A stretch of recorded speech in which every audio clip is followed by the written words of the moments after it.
안녕하십니까? 세종 FM 정보센터 989 윤진아입니다. 5월 9일 오늘의 뉴스 브리핑입니다. 세종시 소정면의 인근 국도와 대곡 1, 2마을을 연결하는 교량인 대곡교 재가설 공사가 완료돼 10일 개통합니다. 대곡교는 지난 2020년 8월 집중호우로 붕괴된 길이 40m, 너비 6m 기존 교량을 철거하고 같은 위치에 세운 길이 45m, 너비 7m 규모의 새 교량입니다. 시는 사업비 총 13억 8천만 원을 투입해 2021년 2월 착공 이후 3년여 만에 교량을 완공했습니다. 재가설 공사는 당초 하천법에 따라 기존 교량 높이보다 2.6m 높게 설계됐으나 교량 높이와 경사로 인한 고령층 등 교통약자의 이용 불편 등 주민 민원이 제기돼 시는 주민과의 합의를 통해 하천의 안전성에 지장이 없는 범위에서 당초 계획보다 1.1m 낮춰 재설계했습니다. 세종시가 지난 8일 시청 여민실에서 350여 명의 시민이 참석한 가운데 제52회 어버이날 기념행사를 열었습니다. 대한노인회 세종특별자치시 지회 주관으로 마련된 이날 행사에서는 전통 미풍양속인 경로 효친 사상을 몸소 실천해 귀감이 된 효행자 6명에게 시장상이 수여됐습니다. 이날 기념행사에서는 중립어린이집 원아들의 합창 공연과 세종시 경기민요보존회의 민요공연, 트로트 축하 공연 등이 진행돼 어르신들에게 즐거운 시간을 선사했습니다. 부대 행사로는 행복한 우리 가족을 주제로 3대가 함께하는 가족사진 참여자를 사전에 신청받아 촬영한 사진을 전시하는 행사와 옛날 교복을 입고 무료로 촬영하는 행사도 진행했습니다.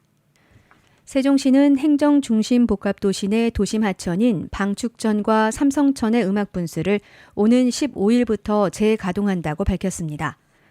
세종시의 여름밤을 환하게 물들였던 방축천 삼성천 음악분수는 지난해 장마로 훼손됐던 음악분수의 조명과 분수 노즐 등의 정비를 완료해 더욱 다채로운 연출을 선보일 예정입니다. 음악분수는 5월 15일부터 10월 15일까지 진행되며 오후 8시 30분부터 50분까지 매일 1회 운영합니다.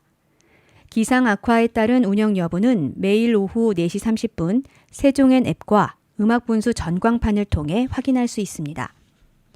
김동길 물관리 정책과장은 많은 시민에게 즐거움을 줄 수 있도록 운영관리에 힘쓰겠다며 음악분수에 많은 관심과 기대를 부탁한다고 전했습니다. 세종소방본부가 소방공무원 20명을 대상으로 스트레스 회복 탄력성을 강화하고 업무 효율성을 높이기 위한 마음건강 힐링 프로그램을 진행합니다. 지난해 전국 소방공무원을 대상으로 실시한 소방청 마음건강 조사 결과에 따르면 소방 전체 인원 중 27.2%가 수면장애, 6.5%가 외상후 스트레스, 6.3%는 우울을 겪고 있는 것으로 나타나 마음건강관리와 치료가 필요한 대상으로 나타났습니다. 이번 프로그램은 국립세종수목원에서 오는 6월 18일까지 7주에 걸쳐 진행되며 다양한 꽃잎 향기 테라피, 허브 체험, 반려식물 만들기, 해설사와 함께하는 수목원 둘러보기 등 오감 체험 위주로 진행될 예정입니다. 또 수목원 내 편안한 분위기 속 세대 간 소통을 통해 조직 내 단합을 다지고 건강한 조직 문화 정착을 도모하고자 부서장과 일선 직원 간의 리버스 멘토링을 함께 실시합니다. 장거래 소방본부장은 자연 속 치유 프로그램이 현장에서 반복되는 트라우마 해소에 도움이 될 것이라며 앞으로도 소방공무원의 정신건강 증진을 위해 다양한 프로그램을 계획해서 추진하겠다고 말했습니다. 한편 소방본부와 국립세종수목원은 지난해 7월부터 협력 체계를 구축하고 각각 소방공무원의 정신건강 증진을 위한 프로그램 지원, 수목원 내 식물자원 보호를 위한 화재 예방 안전관리 등을 하고 있습니다.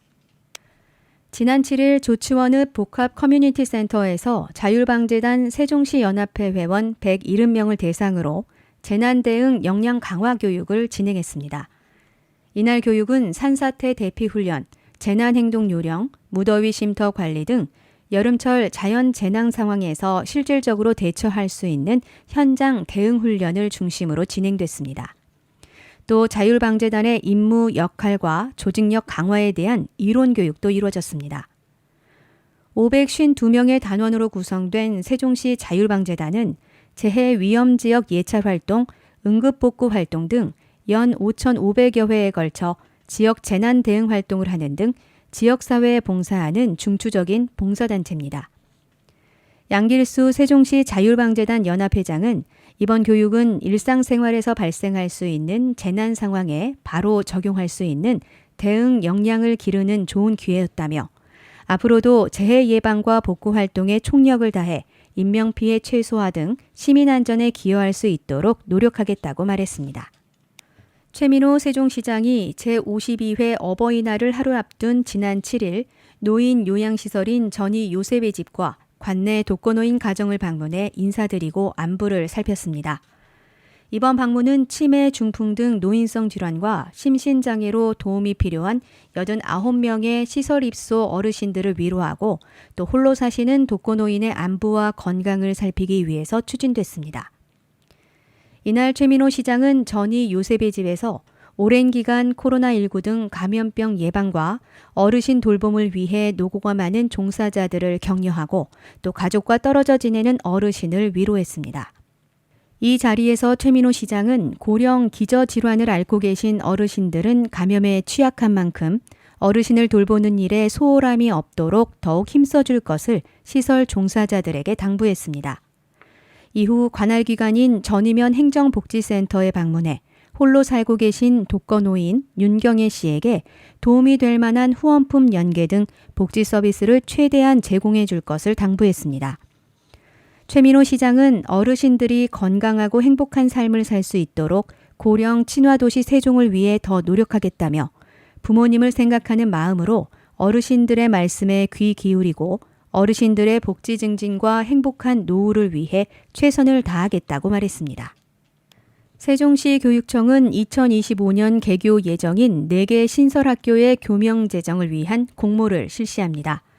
공모 신청은 지역 주민, 입주 예정자 등 누구나 참여할 수 있으며 공모 기간은 오는 5월 17일 금요일까지입니다. 공모를 희망하는 사람은 세종시 교육청 누리집에 첨부된 공모 신청서를 작성해 전자우편으로 제출하면 됩니다. 교명은 부르기 쉽고 친근한 어감을 가진 순 우리말, 지역의 특색과 역사, 학교의 설립 취지 등을 고려해 선정할 계획입니다. 기타 자세한 사항은 세종시 교육청 누리집 공지사항 항목에 공모 안내문을 참고하시면 됩니다. 세종시 교육청은 학생들에게 일상에서 접하는 다양한 현상을 창의적으로 사고하고 과학적 방법으로 탐구할 수 있는 기회를 제공하기 위해 오는 5월 11일부터 8월 31일까지 2024년 세종 학생과학탐구올림픽을 세종시 일원에서 개최합니다. 학생과학탐구올림픽은 자연관찰 캠프, 과학실험 한마당, 고등학교 과학탐구올림픽, 과학동아리 활동 발표회 등 총 4개 종목으로 나뉘어 진행됩니다.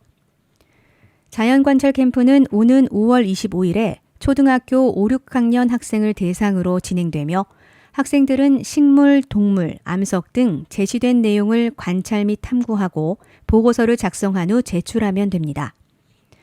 과학실험 한마당은 오는 5월 11일에 중학교 1, 2학년 학생을 대상으로 진행되며 학생들은 주어진 탐구 주제에 대해 창의적인 탐구 실험을 수행하고 탐구의 전 과정과 실험 결과를 실험 보고서로 작성한 후 제출하면 됩니다. 고등학교 과학탐구 올림픽은 오는 5월 11일 고등학교 2학년 학생을 대상으로 열리며 학생들이 주어진 문제를 과학의 기본 개념을 적용해 창의적으로 해결하면 그 과정과 결과를 종합적으로 평가받는 형식으로 진행됩니다. 과학동아리 활동 발표회는 오는 8월 31일 초등학교 3학년 학생부터 고등학교 3학년 학생을 대상으로 개최되며 학생들은 과학적 호기심과 흥미를 바탕으로 서로 협업하고 체험 중심의 과학동아리 활동 내용을 최종적으로 발표하면 됩니다. 이번 학생과학탐구올림픽에서 최종 선발된 학생은 전국 대회인 제32회 학생과학탐구올림픽에 참여해 갈고 닦은 실력을 마음껏 발휘할 예정입니다. 이상으로 세종FM 정보센터 989 오늘의 뉴스 브리핑을 마치겠습니다. 고맙습니다.